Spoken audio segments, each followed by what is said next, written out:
hicimos una siguiente deducción. A mí me va a interesar, digamos, la ecuación final, que es la que está aquí. A ver, vamos a utilizar el lapicito.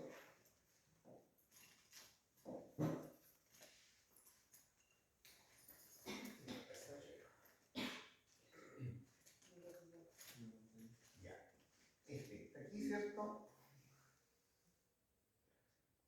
En la cual llegamos a la conclusión que cuando desarrollábamos la relación que había entre la presión de vapor, recuérdense que presión de vapor es la cantidad de gas que está en equilibrio sobre el líquido. Uno piensa, por ejemplo, que el agua, uno dice el agua llega a 100 grados Celsius, entonces si piensa que a 100 grados Celsius solamente hay vapor. No, hay vapor incluso en el hielo. Incluso en el hielo. El hielo también tiene una presión de vapor. Entonces, a determinada temperatura, obviamente esa presión de vapor va creciendo. A ver, pero por aquí tengo una. Rayos. En la superficie. Profe, Tengo que. A ver, Ahí. ¿La superficie de qué dijo, perdón? Sobre todo líquido tiene sobre su superficie una determinada cantidad de vapor de agua y se conoce como presión de vapor. Entonces, solamente para recordar, para entrar en contexto, ¿cierto?, en el ejemplo que vamos a ver, porque el problema que les voy a presentar es de una prueba incluso. Entonces, a medida que uno aumenta la temperatura, como lo ven ustedes acá, va aumentando, ¿cierto?, la temperatura en grados centígrados, obviamente comienza a aumentar la presión de vapor. Fíjate que incluso a 20 grados Celsius la presión de vapor debe ser más o menos alrededor de un 18,8 está medido esto en milímetros de mercurio. Obviamente va aumentando a 50, ¿cierto? Ya son 200 milímetros de mercurio. Y a medida que sigue aumentando la temperatura del líquido, sigue también aumentando la presión de vapor. Y sigue hacia arriba. A 100 grados Celsius la presión de vapor es de 760 milímetros de mercurio. A 110 grados Celsius es alrededor de 900 milímetros de mercurio. Entonces, cuando uno habla de la presión de ebullición, uno no puede decir, o sea, es erróneo decir el agua llega a 100 grados Celsius. Es erróneo decirlo. ¿Por qué? Porque si yo estoy en una zona donde la presión aplicada es solamente de 400 milímetros de mercurio, en el cerro, por ejemplo, en la montaña, ¿cierto? Entonces el agua hierve a 80 grados Celsius. Entonces, ¿cuándo hierve a 100 grados Celsius? Cuando la presión es precisamente de una atmósfera que se cumple, particularmente se cumple a nivel del mar. A nivel del mar tú tienes una atmósfera. Entonces, si la temperatura de ebullición depende de la presión, ¿por qué tenemos los No, por favor. No, ¿por qué tenemos los ejemplos? O sea, porque eso me que la presión de vapor es la que al final me limita el punto de ebullición. Entonces. Acá está la temperatura. Sí. Claro. Tú dices que la temperatura acá y la presión es el mismo mono. Pero simplemente es cuestión de cambiar el eje por el eje. Por un tema de que siempre nos dicen que la variable de dependencia es independiente. Vale. Aquí yo lo hice de otra manera, hermano, se queda un texto, ni siquiera lo. Pero obviamente lo puedes encontrar pero lo coloco aquí porque es más fácil mirar, ¿cierto? Cuando yo voy aumentando donde tengo la presión atmosférica, que en el nivel del mar es una atmósfera, realmente casi una atmósfera, porque dependiendo del tiempo, ¿cierto? Cuando el tiempo está malo, la presión está más baja, pero en realidad es 0,999 atmósfera, y si el tiempo está bueno, un poquito más alta, es 1,003 atmósfera, así que prácticamente una atmósfera. Si se fija entonces este detalle, yo le comienzo a elevar la temperatura, y cuando llega a 100 grados Celsius, particularmente en este caso, entonces hablo de que el punto de ebullición ahí sí. Entonces hablamos de que el punto de ebullición del agua en este caso es 100 grados Celsius, corresponde precisamente a ese valor. Por lo tanto, y todos los líquidos tienen distintos presiones de vapor, hay algunos que son más volátiles. El etanol es más volátil. Fíjate que entonces el etanol comienza, ¿cierto? Y al comienzo aumenta la temperatura, la línea del etanol es la segunda. Por ejemplo, a 40 grados la presión de vapor es alrededor de 200.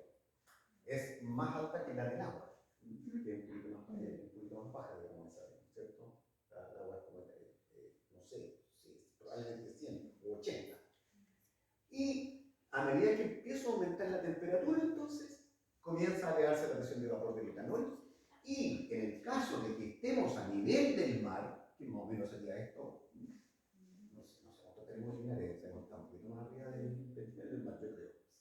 Entonces, vamos a suponer que tenemos la playita al lado ahí. En ese caso, entonces, el etanol ahí recién completa, ¿cierto?, su presión de vapor. Y cuando nos tiramos abajo, encontramos que hierve como a 78, creo que es la temperatura de ebullición del etanol. Y así distintos líquidos. Hay otros que el éter etílico, prácticamente a los 40 grados Celsius, ¿cierto? Yo lo puedo hacer, sí, más o menos por ahí, o como 40 grados Celsius yo lo puedo hacer en vivo. Vale decir que si tengo fiebre y estoy con 40 grados y me pasa el éter etílico, yo lo puedo hacer en vivo con la ascendente. De hecho, hay otros que algún día les voy a traer el líquido que lo podamos escribir con la mano, con la temperatura, digamos. El tema entonces es el siguiente: la presión de vapor, ¿cierto?, depende de la temperatura, y la presión normal, por eso se conoce como presión normal de ebullición, es cuando la presión aplicada es de una atmósfera. Por lo tanto, si yo me voy a abrir el pedrado o quiero hacer un huevo, como les decía, ¿cierto? Se va a poner más en cocerse porque la temperatura solamente va a llegar hasta 80, aunque le apliquen todo el fuego que queráis. Le podéis colocar un soplete si quería la tetera ahí, no va a abrir más que a 80 grados, porque la presión aplicada es de cierto menor, es menor, digamos, que la. Entonces, por eso es que cualquiera dice, no, todos lleguen aquí. ¿Qué pasa si estoy a 600? Yo en ese caso la curva la corto aquí. Ahí corto la curva de emisión. Con lo cual, me dice también lo siguiente: ¿qué pasa si yo estoy sobre una atmósfera de presión aplicada? Entonces el agua hierve, en el caso del agua, o cualquier líquido, hierve a una temperatura superior, mayor. ¿Y dónde ocurre eso? En la olla a presión. En la olla a presión, por eso se llama olla a presión. Entonces el agua, en vez de hervir a 100 grados Celsius, va a hervir a 105, 110. Y por eso, por otro, se cuece más rápido si es una olla a presión que una olla normal. Porque la temperatura es más alta. Y en ese caso, por ejemplo, en altitud, como para suplir el tema de la presión, yo podría cocinar en una olla a presión para tratar un poco de Sí, sí, exactamente. Claro que sí. Sí, si está ahí arriba, ¿cierto? Ahora, en los submarinos, por ejemplo, el agua hierve adentro, porque los submarinos son sometidos a presión. El agua hierve a más de 100 grados Celsius. Sí, así es. Oh my gosh. Bien, veamos entonces ahora el problema que está asociado con esto. Digamos,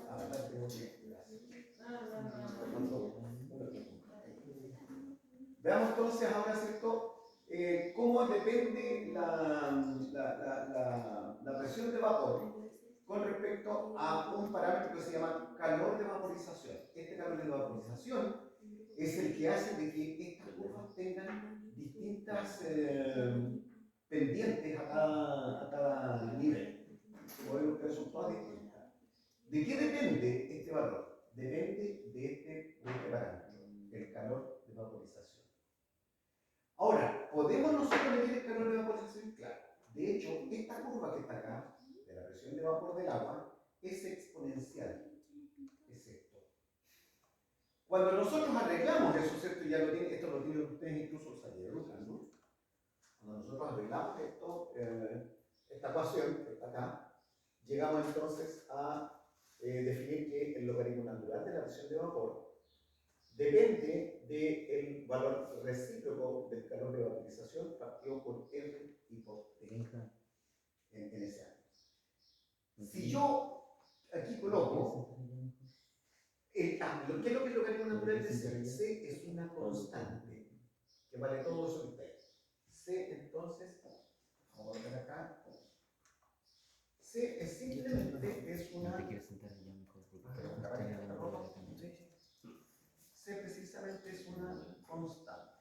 Vale decir, es un número. Para eso. Por lo tanto, logaritmo natural de C, si C vale 2, el logaritmo de 2 vale, creo que es 63, si mal no recuerdo. Por lo tanto, es un número. Sí que vale, pero siempre es un número fijo. Por lo tanto, ¿de qué depende? Depende del calor de vaporización partido por RT. ¿Qué significa eso? Si yo tomo a este valor que está aquí como una ecuación lineal, recuérdense que I, ¿qué pasa aquí con este? I igual a nx más b, ¿sí? Porque me refiero al más ahí. Esa es una ecuación lineal, la curva de una línea recta. Si la pendiente es negativo, entonces la línea es hacia abajo. Cuando la pendiente es negativa. Yo puedo, por lo tanto, hacer el símil a una ecuación de la línea recta. Aquí entonces voy a tener, vamos a cambiar de color a este poquito, ahí. No, vamos a colocar el punto. Eso es I igual a, esto sería Y, que sería la constante de posición. Y acá entonces, más mx, más mx. Que si m es negativo, entonces la pendiente es negativa. Eso ya ustedes lo vieron, ¿cierto?, en matemáticas. De hecho, en este caso, sí es negativa. La pendiente m es precisamente Q partido por R, donde obviamente, ¿cierto?, la variable es el inverso de la temperatura. Si yo grafico, por lo tanto, el logaritmo natural de la presión de vapor versus el inverso de la temperatura, que está en Kelvin a la menos 1, voy a obtener una línea recta. Y de esta línea recta, la pendiente de esa línea recta, que va a ser m, ¿cierto?, precisamente es Q partido por R. Por lo tanto, si yo calculo la pendiente, como sabemos hacerlo, ¿cierto?, gráfica, I2 menos I1 partido por X2 menos X1, puedo obtener entonces el calor de vaporización multiplicando el valor de la pendiente por el respectivo valor de R. Si lo quiero en calorías, lo utilizaré 1.987 calorías. Si lo quiero en julios, lo multiplicaré por 8.31. Si lo quiero en la atmósfera litro, que no es la unidad más utilizada para medir los calores, lo puedo utilizar en 0.082. Recuerden que R tiene distintos valores. Si se acuerdan de esos tres, por eso se van a solucionar todos sus problemas. Bien, el problema entonces que viene es este criterio. Ahí está. Pero parece que tengo que saber la tabla. Ahí está. Se dispone de la siguiente información para la presión de vapor de agua. La presión en milímetros versus los valores de la temperatura en grados centígrados. A 5 grados Celsius la presión es de 6,54. A 10 grados Celsius es 9,21. A 20 grados Celsius 17,54. A 50, 92,51. ¿Cuánto vale a 100 grados Celsius la presión de vapor del agua?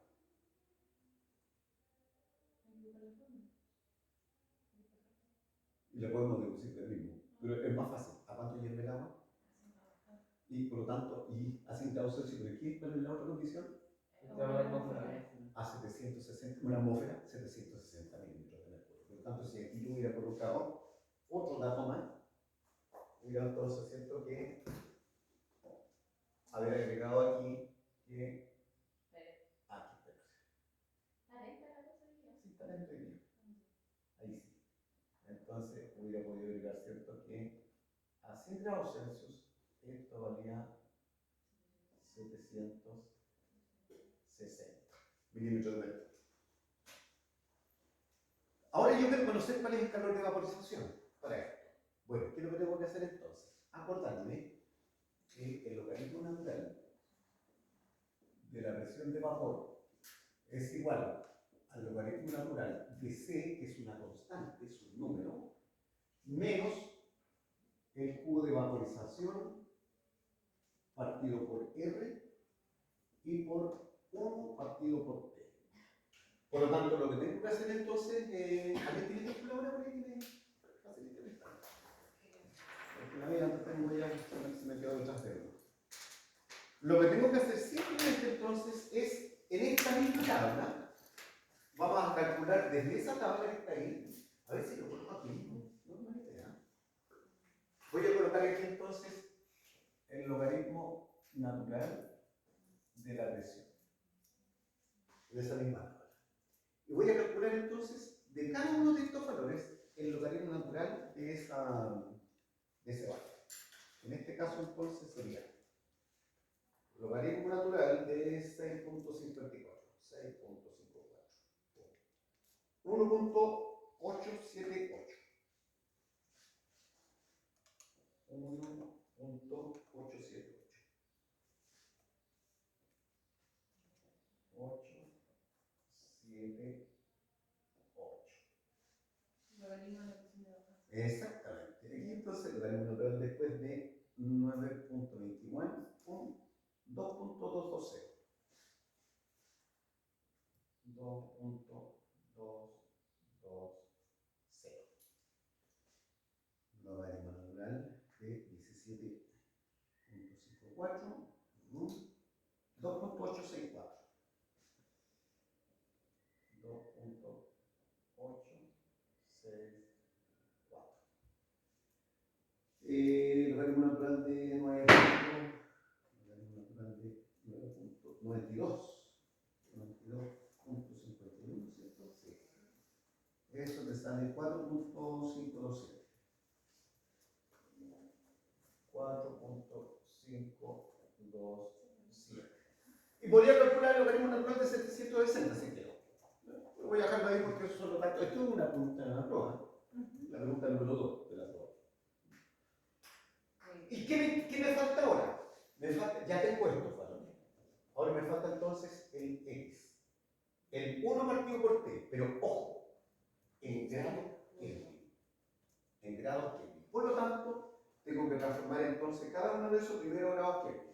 273 más 5, 278. Casas de ahí con esta cuestión. Entonces, temperatura voy a colocar aquí en Kelvin. Lo único que de repente se te queda pegado el 2, 7, 8. 273 más 50 más 10, 273 más 10 son 283. 283. Exactamente, gracias. 283, ¿cierto? 293 y ¿cuánto es que sale? 273 más 50. 323. 323. Ahí está la temperatura entonces en Kelvin. Y ahora simplemente calculo los recíprocos de ese valor. Entonces ahora en la tablita que tenemos vamos a calcular aquí abajo, vamos a colocar 1 partido por T. Y eso te queda todo Kelvin a la menos 1. Kelvin a la menos 1. Ahí dice menos 1. Oye, yo refiero, no importa, ahí dice menos 1 por si acaso. Entonces serían 1 sobre 278, que me salía algo por diagrama menos 3. Todos estos valores voy a colocarle aquí por 10 elevado a menos 3. Todos los valores que voy a colocar son 10 elevado a menos 3. Si voy a colocar solamente la mantisa, serían 3.597. 3.597. Exponencial menos 3. ¿Ya? En el otro, 1 sobre 283. 3.534. 3.5. ¿Qué pasa en el profe? 3. Estoy sacando el inverso. Esta es la otra tabla. ¿Ya? Tomé la temperatura en esta. ¿Ya? Y calculé el 1 partido por el valor. Por ejemplo, 1 partido por 278 y así. ¿Ya? Todas son por 10 a la menos 3, por eso estoy colocando solamente el valor de la mantisa.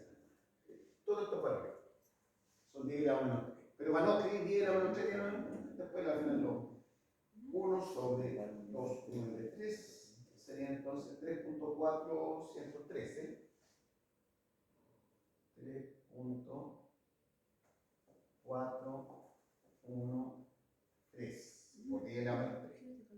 Y finalmente 1 sobre 323, 3.096. 3.096. Y ahí tengo entonces todos los valores, ¿cierto? En ese dato. ¿Qué es lo que tengo que hacer ahora? Simplemente llevar a un gráfico, lamentablemente no tengo una. Cuando hice esa prueba yo les pasé un papel milimetrado, ¿cierto? Para que lo fueran construyendo cada una de ellas. Así que la vamos a hacer aquí, aprox. Partimos desde 1.8 hasta 4. Vamos a partir entonces 1.5 hasta 4.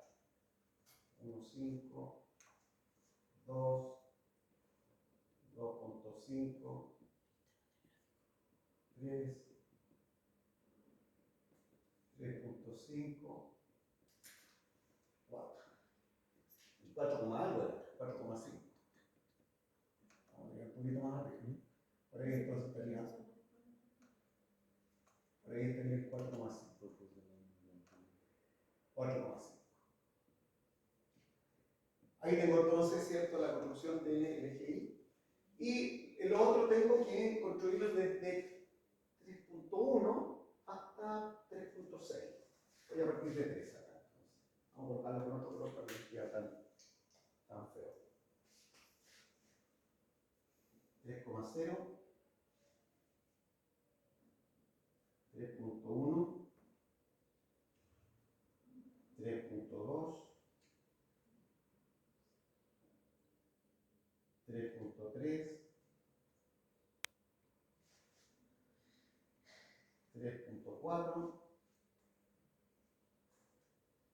3.5, 3.6. Todos estos valores por 10 a la menos 3. Y empezamos simplemente a colocar los números correspondientes.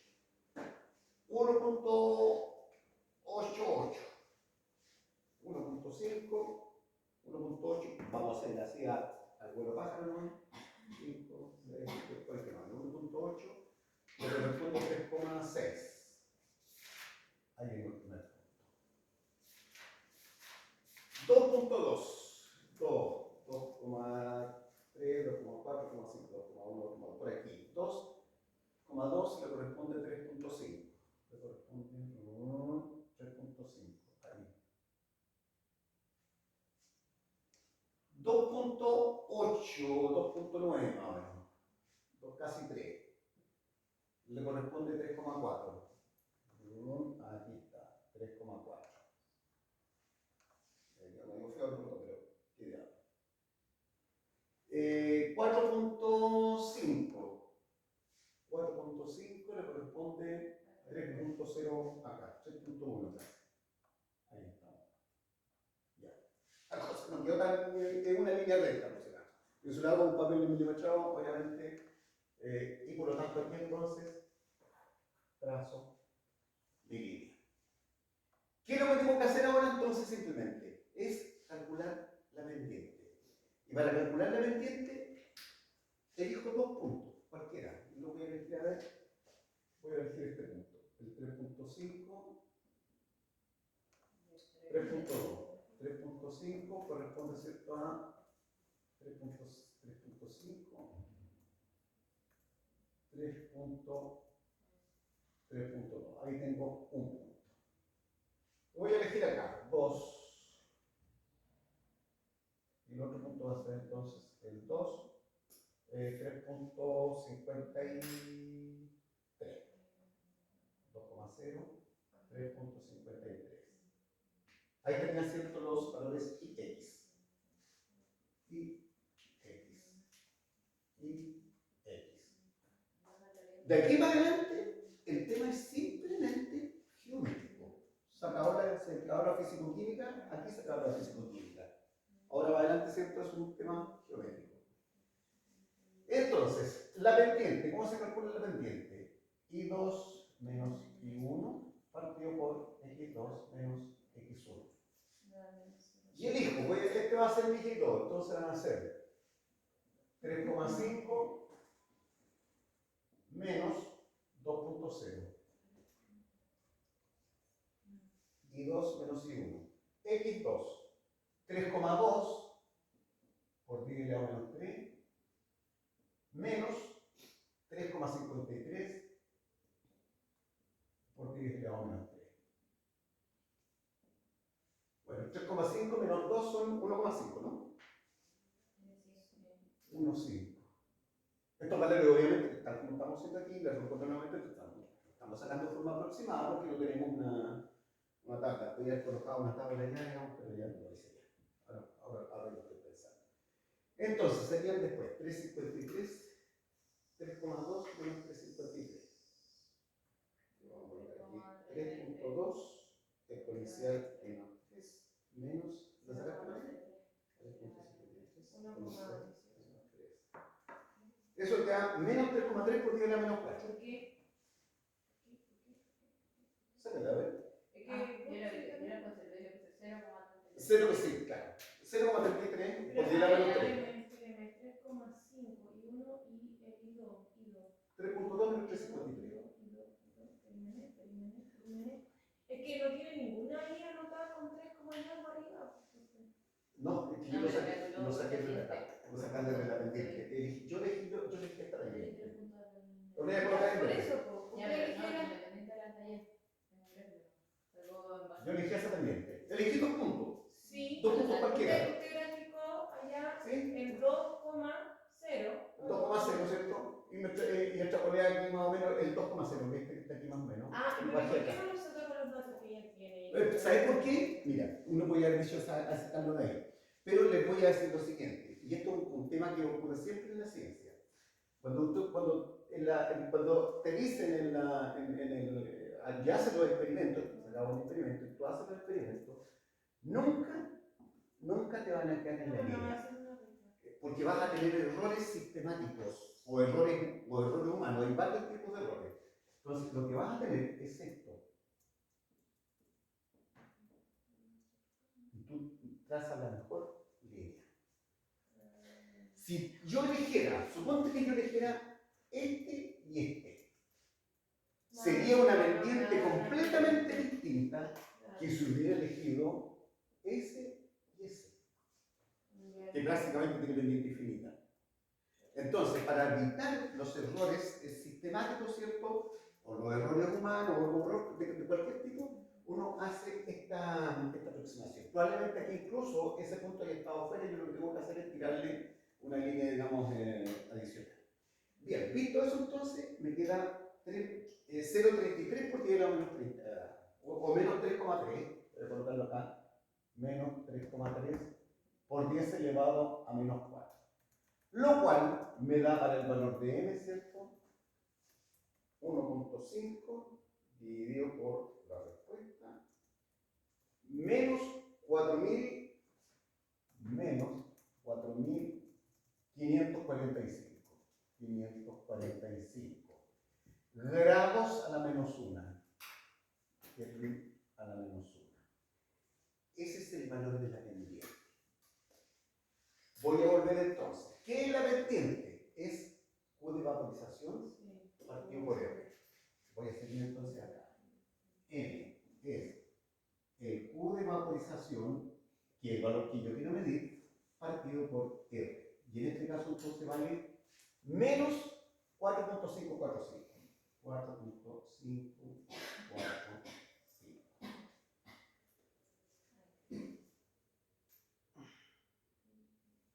Ahí está. Y por lo tanto, el calor de vaporización, y aquí espérate un poquito, la pendiente M. La pendiente M es menos Q de vaporización por eso se te va a transformar, si esto se te elimina en un menos, te va a dar positivo. Ya. Sería entonces 4.545, que elimina la menos 1, por R. ¿En qué queremos medirlo? ¿En julios o en calorías? En calorías. Entonces ahí empleamos el valor 1.987 calorías por mol por Kelvin. Como ustedes ven, ¿cierto? Voy a tener Kelvin que se elimina, digamos, del sistema. Y esto me da, en total, 45 por 1.987, 9.032 calorías por mol.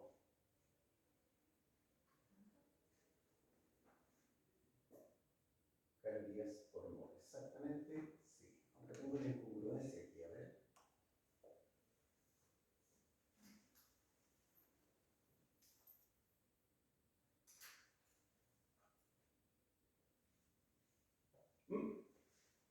Aquí nadie se dio cuenta de esto, ¿no? ¿Cuáles son las unidades de N? ¿De qué? Las unidades de N, de la pendiente. ¿Dónde está Kelvin a la menos 1? En eso, Está abajo. abajo. Por lo tanto, ahí es Kelvin y le da 1. Y ahí se elimina. Kelvin con Kelvin.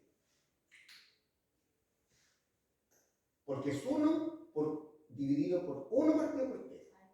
Y entonces pasa arriba, ¿cierto? Pasa con Kelvin. 9.032 calorías por mol, que es el calor de vaporización. ¿Sí? Así es.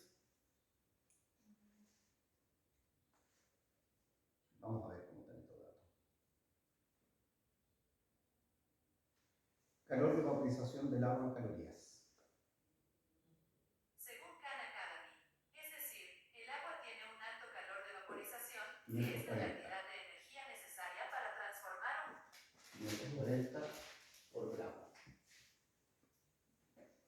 540 calorías por gramo. Pero yo lo quiero pasar a mol. Lo multiplico por 18 gramos partido por mol. ¿Cuánto nos da eso? 540 por 18. 9.720. Ese es el valor real. No estamos tan lejos. Para hacer datos sacados, ¿cierto?, de una experiencia. Yo puedo afinar esos datos, obviamente, en el libro. Ahora, yo podría hacer otra pillería y hacer lo que decías tú. ¿Qué pasa si solamente tengo 2 valores? Si yo tengo 2 valores, yo podría hacer esto desde el punto de vista matemático. Les quedó bien esto, saquen una foto si quieren, ¿cierto? Sí, Les quedó clarito. Porque vamos a hacer lo siguiente ahora. Los valores los tengo ya, así que.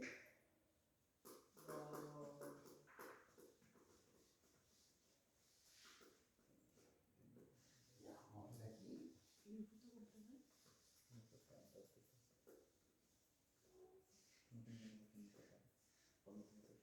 Ya, miren, tengo esa cuestión que tengo. Suponte que tenga solamente 2 puntos, porque se me quemó la máquina, no sé, viene cualquier cosa y cancelé los puntos, y voy a confiar en que esos 2 puntos sean buenos, o sea, que hayan estado dentro de la curva. ¿Cómo puedo hacerlo con 2 puntos? Bueno, puedo hacer lo mismo que si yo, pero también puedo hacer lo siguiente. Puedo despejar de acá o escribir lo siguiente: logaritmo natural de presión de vapor, voy a colocarle aquí 1, igual logaritmo natural de C menos Q de vaporización partido por R por 1 partido por Q1. Y voy a hacer lo mismo, pero a otra expresión, y como logaritmo natural de C se tiene que conservar, va a ser el mismo. Entonces voy a escribir acá logaritmo natural de la presión de vapor a otra temperatura, va a ser el logaritmo natural de C menos Q de vaporización partido por R por 1 partido pero a una temperatura 2. Y ahí tengo dos ecuaciones. Lo que hago simplemente es dividir la ecuación 1, la divido por la ecuación 2. A ver, o más fácil todavía. ¿Para qué es eso? Más fácil todavía. Le voy a cambiar el signo. La segunda la voy a multiplicar Como menos cuando uno. hace, ¿cómo se llaman las ecuaciones? Sí, el sistema de ecuaciones, digamos, ¿cierto? Voy a escribir aquí, voy a multiplicar por menos una. Esa, multiplico por menos, y aquí obviamente se va a transformar eso en más. Y simplemente, ahora resto esas dos que están aquí. Me va a quedar logaritmo natural de la presión. Me estoy adelantando. No me adelanto a veces. Logaritmo natural de la presión de vapor 1 menos logaritmo natural de la presión de vapor a la temperatura 2 igual, esto con esto se van a cancelar, a Q de vaporización a menos Q de vaporización partido por R por 1 partido por T1 más Q de vaporización partido por R por 1 partido por T2. Y ahora simplemente arreglo esto. Propiedad de logaritmo. Logaritmo natural de X más logaritmo natural de Y es lo mismo que decir logaritmo natural de X por Y.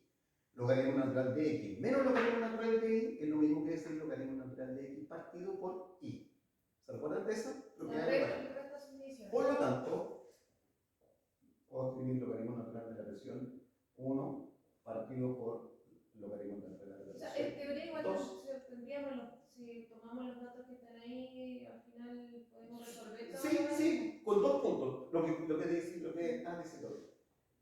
Esto que está acá es una constante para los dos, por lo tanto voy a sacarlo para afuera. Q de vaporización partido por R por...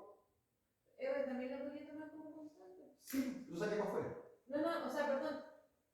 No. Lo saqué para afuera. No, sí, no. Por 1 partido por T1. A ver. Y por lo tanto aquí voy a tener que darle menos 1 partido por T2. Esto es álgebra común y simple. No estoy haciendo nada que ustedes no puedan saber. ¿Por qué no multipliqué por menos? Porque menos por menos te da más. ¿Ya? Para que les quede clarito.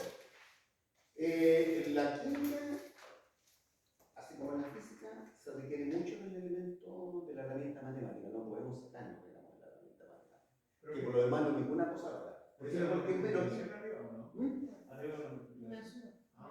Es una suma. ¿Por qué le coloqué un menos aquí? Porque cuando multiplique menos por menos te va a dar más Q partido por R. ¿Qué es lo que conocías tú?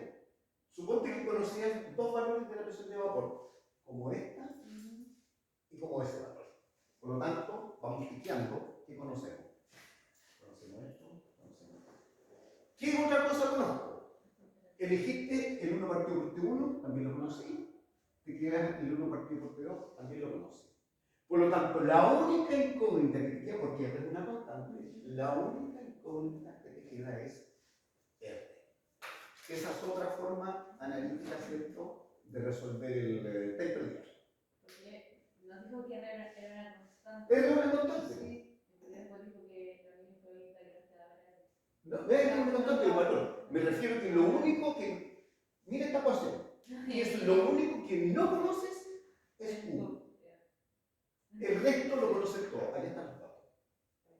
Incluso los desafíos para que utilizando esta fórmula y con eso esta totalidad, si le saco una fotografía que está ahí, y lo pueden, ¿cierto?, calcular y les va a dar más o menos, ¿cierto?, el valor. Quizás a lo mejor hasta más acertado porque la gráfica que hicimos era súper complicada, digamos, porque no tengo... Este problema yo repartía papel milimetrado para esto, por si acaso. Entonces así podía resolver. O le colocaba que abajo una malla de cruces para que lo puedan resolver. ¿Cómo se llama cuando uno hace eso? ¿Extrapolación? No, el tema de la recta y suma. Regresión lineal. También lo puede hacer por regresión No, es lineal. que eso tiene un nombre, esa misma operación. Se me olvidó. O sea, que a lo mejor ¿De qué hora la hacen en el colegio? Sí, deducciones, no sé. Espérate, ¿cuál? ¿La que está por lado? Sí, pues porque son Ah, ya, ya, ecuaciones. Sistema de ecuaciones. Eso, eso. Sistema de ecuaciones. ¿Qué es lo que está ahí? Llaman inecuaciones. No, sistema de ecuaciones. La inecuación es cuando es menos o más. O cuando es mayor o menor que. Ese es un sistema de ecuaciones. Perdón, eso es inecuación. Bien, con esto yo completo, ¿cierto?, todo lo que está relacionado con lo que me faltaba de propiedades que vimos, propiedades de líquido y sólido. Vimos el coeficiente alfa, vimos el coeficiente beta, ¿cierto?, factor de compresibilidad, factor de expansión térmica, que lo estudiamos incluso para el BCM, hicimos que también la pregunta la saqué en una prueba y la tienen subida ya en un año. Y me faltaba por ver esto.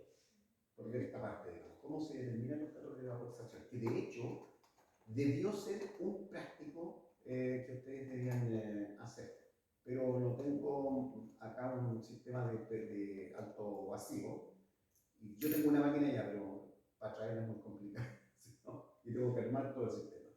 Ahí yo les hubiera hecho una experiencia, les hubiera hecho que ustedes hirvieran el agua simplemente con el calor de la mano. Tocaban con la mano el agua, y le hacían hervir. ¿Y cuánto tiempo tardaría eso? ¿Sabes cuál es la...? Suponte que la temperatura de tu mano sean 20 grados Celsius.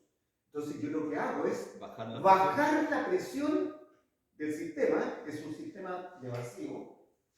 Aquí tengo mi bolita. Todo esto es un sistema de alto vacío. Y aquí conectado esto, ¿cierto?, con una bomba que me hacía mucho vacío, y aquí entre medio simplemente colocábamos un manómetro.